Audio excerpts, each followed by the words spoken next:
Los discípulos que iban camino a Emaús caminaron con él toda una noche, una larga jornada, y nunca entendieron que el que caminaba con ellos era Jesús. Esto es preocupante porque podemos estar en la iglesia y no entender por qué y para qué. Podemos ejercer un ministerio y no entender por qué y para qué. Podemos ser fieles asistentes, memorizar las escrituras y el rey de las escrituras no haberse revelado en nuestros corazones. Podemos memorizar versículos, pero no entender la profundidad de lo que hay en esa escritura. Podemos conocer historias, capítulos, personajes, parábolas, pero no disfrutar de la profundidad espiritual que hay detrás de cada palabra, de cada enseñanza. Ese es el peligro de caminar con Jesús sin que Él se haya revelado en nuestros corazones. Cuando Él se ha revelado en nuestros corazones, cuando entendemos la dimensión de lo que nos está pidiendo, entonces no deberíamos de discutir cuando nos pide hacer discípulos. Hacer discípulos no es una sugerencia, es un mandato. Así que cada creyente debería de trabajar, entre otras cosas, en hacer discípulos. Así como trabajamos en las disciplinas espirituales, así como trabajamos en la santidad, en la integridad, así como trabajamos en la perfección de Cristo en nuestras vidas, así como le permitimos al Espíritu Santo que perfeccione la cruz en nosotros, pues nosotros también deberíamos de trabajar en lo que Él nos pide. Los requisitos son puestos por los hombres y a veces se usan como argumento para no cumplir. Entonces, si yo no cumplo este requisito, entonces no es para mí esto. Si yo no cumplo con esto, no es para mí. Si no cumplo con esto, no es para mí. No, porque cuando Jesús llama a los discípulos, ellos no cumplían con nada cumplían. Y sin embargo les entregó tareas aunque no cumplían. Es más, tú y yo deberíamos de sentirnos privilegiados de ser unos irresponsables que no cumplimos y aún así el Señor nos llama y nos usa. Con mayor razón deberíamos de ser agradecidos porque no hemos cumplido un solo requisito para servirle, no hemos cumplido un solo requisito para ser portadores de su voz. Todo lo contrario, tal vez somos razón de vergüenza humana y aún así nos llama. Y aún así nos da el privilegio y aún así nos usa. ¿Qué requisitos cumplía la mujer samaritana? Tuvo una conversación en el pozo de Jacob con Jesús. ¿A qué hora se bautizó? ¿A qué hora fue a las aguas? Jesús por lo menos fue a las aguas antes de empezar su ministerio. Algunos de los discípulos de Jesús ya habían sido bautizados por Juan Bautista o Jesús los bautizó. Pero ¿qué requisito cumplió la mujer samaritana? Ninguno. No conocía ningún requisito, no lo cumplía y sin embargo cuando tiene un encuentro con Jesús sale a predicar a Samaria y es considerada la primera evangelista del Nuevo Testamento. Entonces la idea de que tengo que cumplir ciertos requisitos para servirle a Dios es un argumento humano para librar mi responsabilidad. Es un argumento humano para hacerle el quite a algo que el Señor me está entregando. Hagan discípulos. Jesús le dijo a sus discípulos, vayan de dos en dos, prediquen, sanen enfermos, echen fuera demonios, hagan discípulos, formen a otros. La perfección y la santidad es un camino, es un proceso. No puedes esperar a ser perfeccionado para hacer la tarea, porque van a llegar los años, los días en los que ya no tengamos fuerza y no hemos terminado la tarea. Hagamos lo que el Señor nos pidió. Cota tiene más de 44,000 habitantes. Hay mucha gente que no ha conocido el mensaje de salvación. Hay mucha gente que está perdida en sus pecados y delitos como alguna vez lo estuvimos nosotros o seguimos estando. Hay mucha gente que no ha conocido el poder de la cruz. Hacer discípulos no es un tema de política, de llenar salones, de llenar auditorios, de repartir comida. Es un tema de transformación. Hacer discípulos es permitir que otro sea transformado a través del poder de la cruz. Hacer discípulos es compartir las buenas nuevas con otro. Esto es tan bueno que yo no me puedo quedar con esto. Esto es tan bueno que alguien más lo tiene que tener. Esto es tan bueno que alguien más necesita escucharlo. Cuando yo no tengo claro el mensaje del evangelio, entonces como que no entiendo qué es lo que voy a compartir. Si no comprendo que el Señor derramó su sangre por todos y para todos, entonces yo voy a ser selectivo. Este sí merece la sangre, este no. Este merece la sangre, este no. Hermanos, ninguno aquí merece la sangre. Ninguno merece una gota de la sangre de Cristo. Y aún así la hemos alcanzado por gracia, por su misericordia. Entonces yo no puedo ser selectivo. Este merece ser salvo, este no. Este merece ser sano, este no. Este merece ser restaurado, este no. Mientras más complejo sea el panorama de ese individuo, mientras más complejo sea su presente, más merece la cruz, más merece la sangre, más merece conocer del poder del evangelio. Merece conocer del poder del evangelio. La palabra evangelio viene de un término griego euangelion. Nuevo, es un prefijo griego. Eutanasia, eugenesis, buena muerte, bonito, buen nacimiento. Significa bueno, agradable, perfecto. Evangelion, ángel, el mensajero que lleva un buen mensaje, el mensajero que lleva un buen anuncio. De ahí viene la palabra evangelio. Mensajeros de un buen mensaje. Hacer discípulos es hacernos mensajeros del mensaje de la cruz. Es hacernos mensajeros del mensaje de la salvación. El término evangelion corresponde a un soldado griego. Realmente así se llamaba un soldado griego, angelion. A él se le debe una de las disciplinas más significativas en las olimpiadas deportivas que se celebran desde la época de los griegos. Las olimpiadas deportivas pausaron en la guerra mundial, pero las olimpiadas se celebran desde los tiempos de los griegos hasta hoy. Y una de las disciplinas más significativas es la maratón. Maratón. Se corre el último día de las olimpiadas, normalmente la maratón. Es la disciplina más importante. Todos los países pueden ganar medallas de oro, pueden ganar de todo, plata, bronce, pero se le considera vencedor al que gana la maratón. La maratón es la disciplina más importante de las olimpiadas deportivas. No es el fútbol, no es el atletismo, no es la lucha libre, no es el boxeo. Es la maratón, en honor a un soldado que llevaba ese nombre, un evangelión que llevaba nombre maratón. ¿Quién era Maratón? Un soldado griego que tenía que correr en un momento específico para llevar un anuncio específico. Cuando los pueblos antiguos se enfrentaban, siempre había un soldado que tenía que ser el más rápido de todos y normalmente se guardaba la vida de ese soldado. No porque no peleara, sino porque era el que no se podía morir. De todos los soldados que había que entregar, ese no podía morir. ¿Por qué no podía morir? Porque era el más rápido. ¿Por qué no podía morir? Porque era el más veloz. Era el atleta del ejército. Entonces, cuando estamos en un punto cruel de la guerra, el rey dice, estamos perdiendo. No hay forma. Nos van a vencer. Pongan a correr a ese soldado que llegue y le avise a nuestras mujeres y a nuestros hijos que huyan, porque después de matarnos van a ir por ellos. Así que ese soldado tenía que tener la capacidad de correr a una velocidad que tenía que llegar para salvar la vida de los que estaban esperando.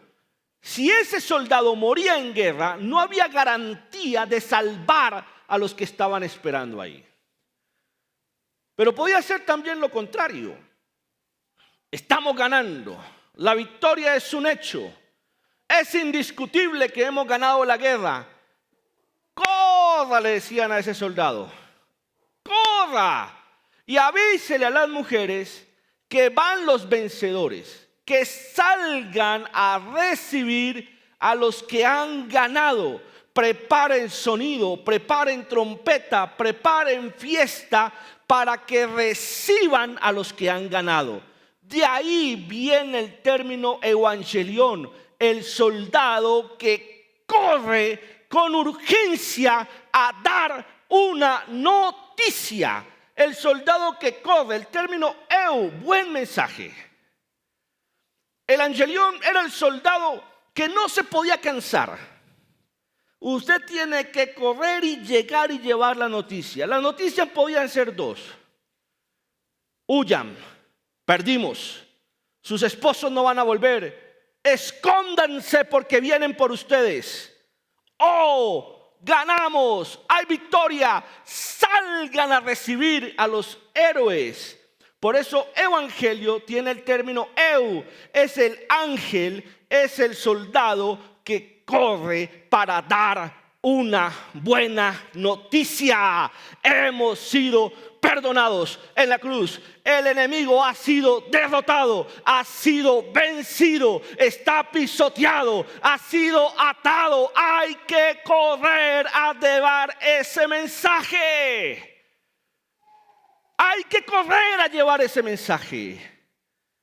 Hay que correr a decirle a otros: sí hay salvación, sí hay restauración, sí hay renovación, sí hay perdón, sí hay oportunidad.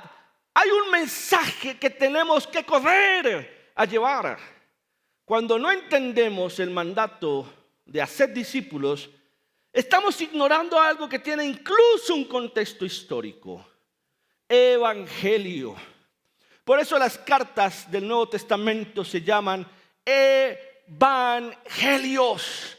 Por eso a nosotros se nos llama evangélicos, porque somos los soldados que hemos sido testigos de una guerra, pero esta vez no llevamos la noticia de muerte, esta vez llevamos la noticia de victoria. ¿Cuántos dicen amén?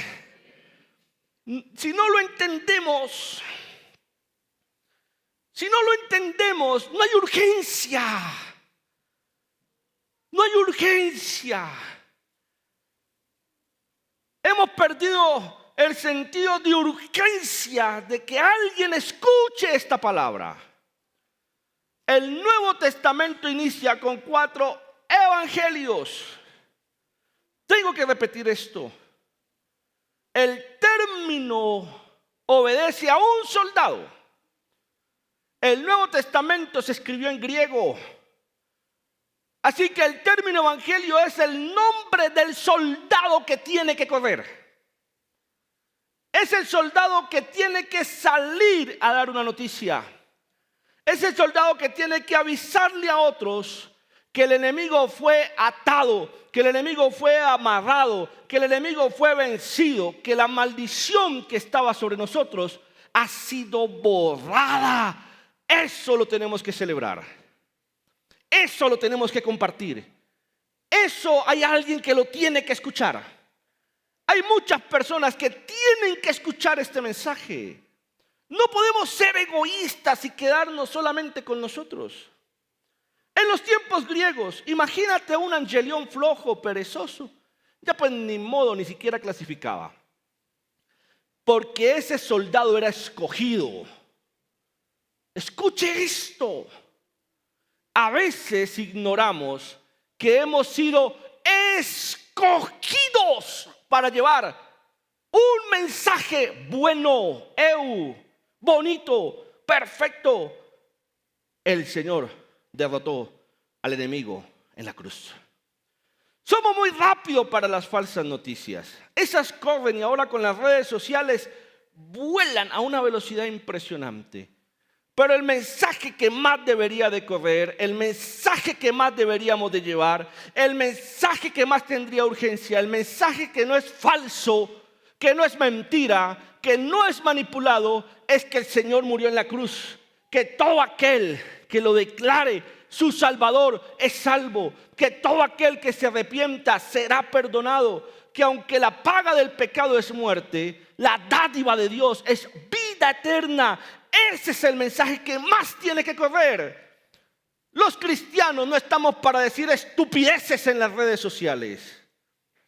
No usamos las redes sociales para ofender a otra iglesia, para ofender a otro pastor. No usamos las redes sociales para criticar la doctrina de otra iglesia. Las redes sociales deberían de usarse para llevar el mensaje de salvación, para llevar el mensaje de la cruz, para llevar el mensaje de paz y de gozo.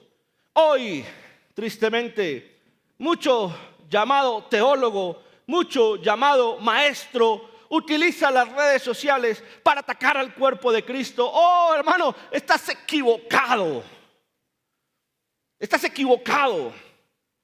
Un valor de la CCJ es que no atacamos otras iglesias, no atacamos otros pastores, no usamos el púlpito para criticarlos. El púlpito se utiliza para predicar el mensaje de salvación. Y Martín Lutero decía que este cuerpo es el púlpito.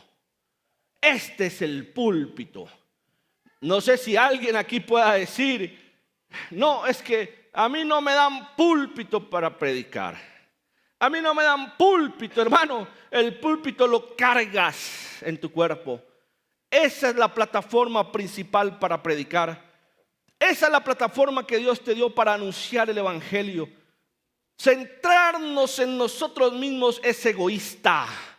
Centrarnos en nosotros mismos es soberbio. Muchas veces por atendernos, autoatendernos, perdemos el mensaje de urgencia de la cruz. Cuando Jesús llamó a sus discípulos, sus problemas no se solucionaron de inmediato. Sus conflictos no se solucionaron de inmediato. No fue que los llamó y ya eran un nido de paz y amor. No fue que los llamó y era increíble cómo se amaban. No.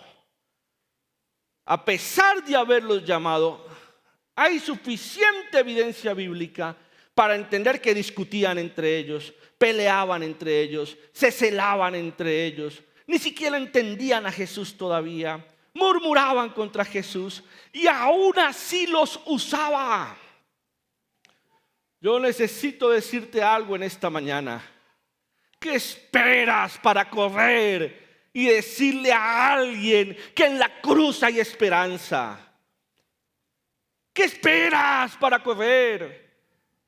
No se trata de que ya se hayan resuelto tus problemas. No se trata de que ya hayas resuelto tu pecado. No se trata de que ya hayas resuelto asuntos de tu carácter. Corre, corre como Angelión.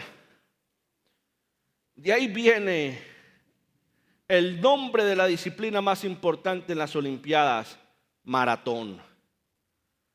Cuando los griegos enfrentaron una de las batallas más complejas en las Termópilas, cuando fueron intentados o cuando fueron invadidos por Jerjes, el famoso rey babilonio que intentó invadir a Grecia, cuando el famoso llamado Dios de Babilonia intentó invadir a Grecia, algunos hombres de guerra griegos enfrentaron toda esa horda de babilonios que venían a invadir.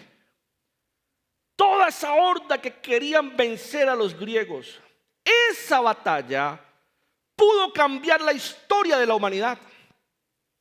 Esa batalla pudo cambiar la realidad. Si los griegos no frenan a los babilonios, hoy nosotros no seríamos influenciados por la cultura griega, sino por la cultura mesopotámica.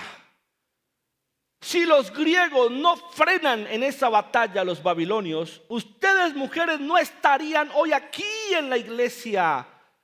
Estarían sometidas a hombres tapándose la cabeza sin poder estudiar, como hasta hoy pasa en el Medio Oriente. En el Medio Oriente una mujer no puede participar de actividades religiosas de manera abierta.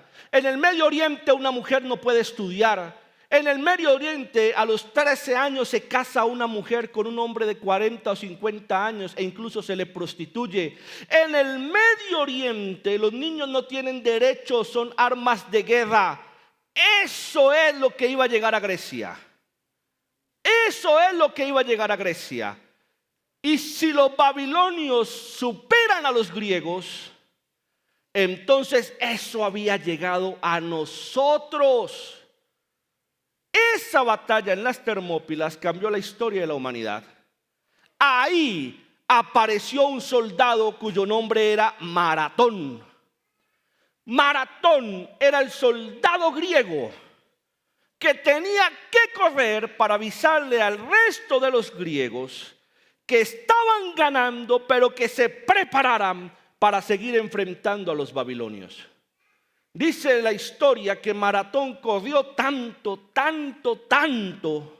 sin descansar, sin parar, sin dormir, que cuando llegó dio la noticia y murió de manera fulminante.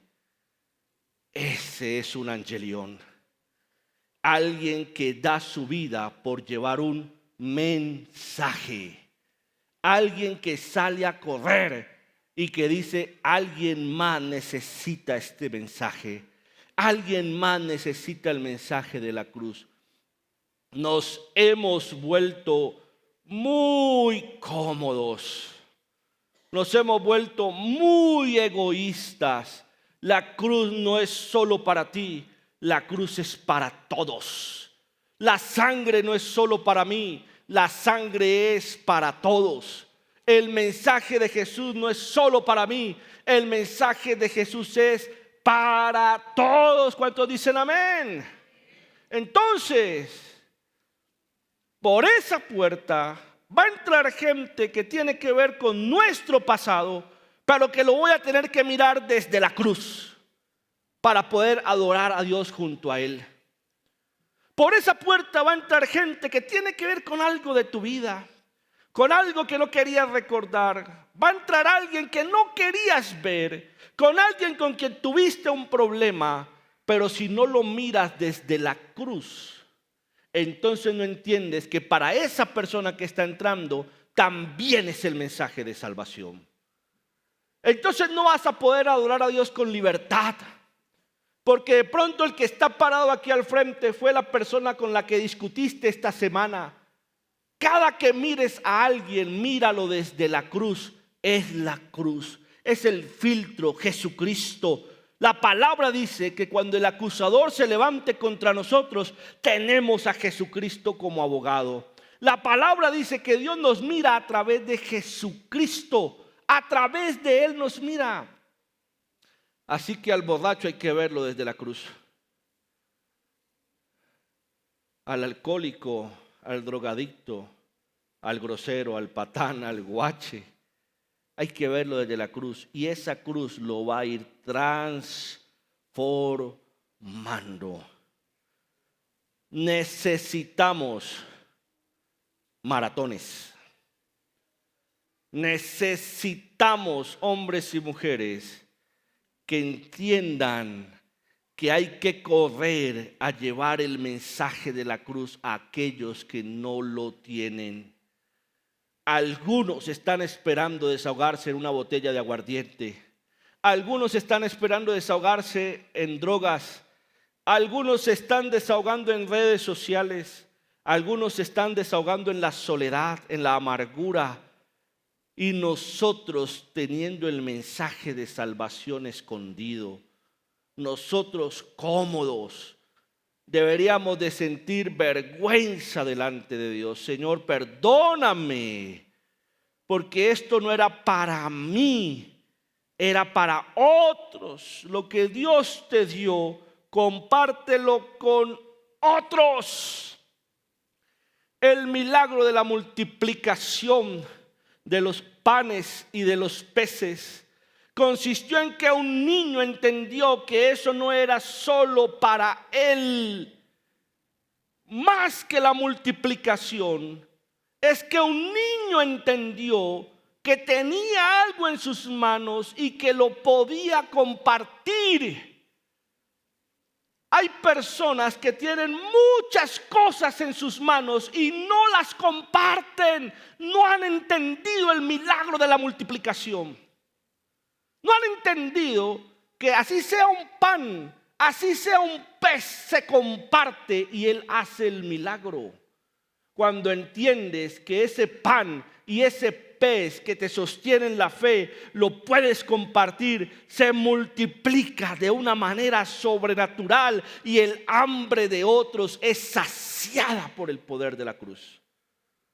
Por eso el mensaje de Jesús es claro: id y haced discípulos. No hay excusa. No hay excusa. Todos deben de correr a anunciar esto. Todos deben de correr a predicar esto. Todos deben de correr para que alguien más sea salvado, para que cada día se escriba un nombre más en el libro de la vida, para que un hogar sea restaurado.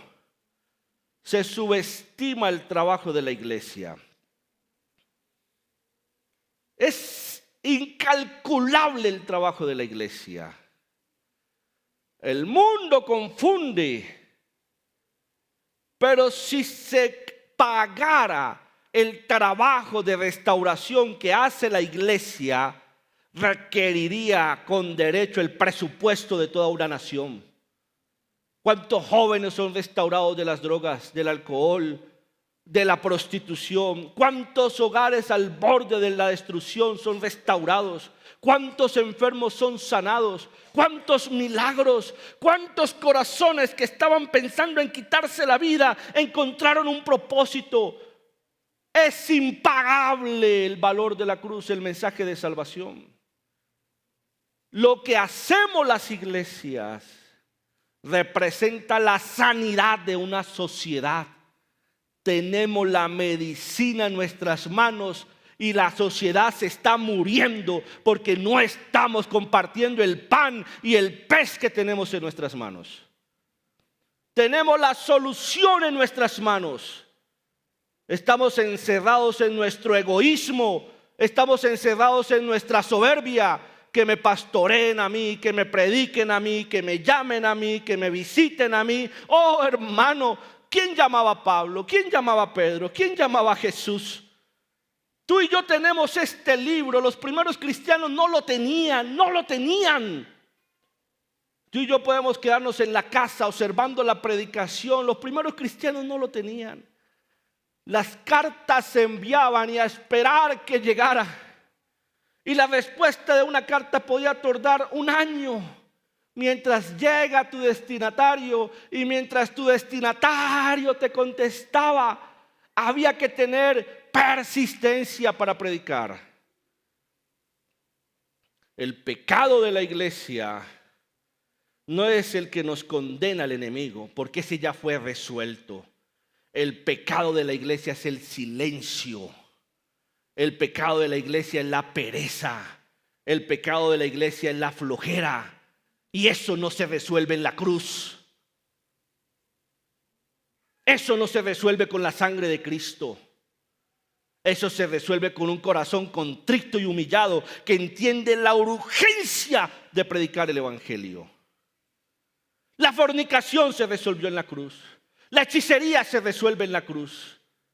El adulterio se resuelve en la cruz. La mentira se resuelve en la cruz. Pero la flojera no se resuelve en la cruz. La pereza no se resuelve en la cruz. El estar lleno de excusas para no predicar no se resuelve en la cruz. El quedarnos callados cuando conocemos el mensaje de salvación no se resuelve en la cruz. Eso se resuelve con corazones arrepentidos. Señor, tengo que ir a predicar, tengo que predicar, tengo que llevar el mensaje. Tenemos la solución a esta sociedad y a saber qué gobierno sigue aquí. Y a saber si nos vamos a la derecha o seguimos en la izquierda. Y a saber si el presidente de los Estados Unidos invade Venezuela o invade Colombia. Los vientos de guerra han soplado por toda la historia de la humanidad. Si el dólar, si el euro, si las criptomonedas. Somos embajadores del reino de los cielos. Embajadores. Y en términos de política se juzga cuando a alguien se le pone en una posición para representar al Estado y lo hace mal. Se juzga y se critica cuando el presidente que representa una nación no hace lo que tiene que hacer. Cuando el canciller que debe cuidar de los colombianos en todo el mundo no hace lo que tiene que hacer. Cuando el fiscal no hace lo que tiene que hacer. Oh, hermano, déjeme decirle, usted es embajador del reino de los cielos. ¿Está haciendo lo que tiene que hacer? Si las redes sociales del mundo espiritual juzgaran nuestro trabajo, ¿qué diría la oposición de nuestro trabajo? ¿Qué diría la oposición? Siempre tiene una excusa para no hacerlo. Siempre tiene una excusa para dejar su ministerio tirado. Siempre tiene una excusa, mírenlo, vea, dice que embajador y dando mal testimonio. Dice que embajador y no da soluciones. Por eso el mandato de Mateo no es una sugerencia. El mandato de Mateo es una orden. Dice, por lo tanto, vayan, hagan discípulos de todas las naciones, bautizándolos en el nombre del Padre y del Hijo y del Espíritu Santo. Enseñen a los nuevos discípulos a obedecer todos los mandatos que les he dado, y tengan por seguro esto, que estoy siempre hasta el fin de los tiempos. Pablo decía, ay de mí si no anunciare este evangelio. Ay de mí si no lo predicara.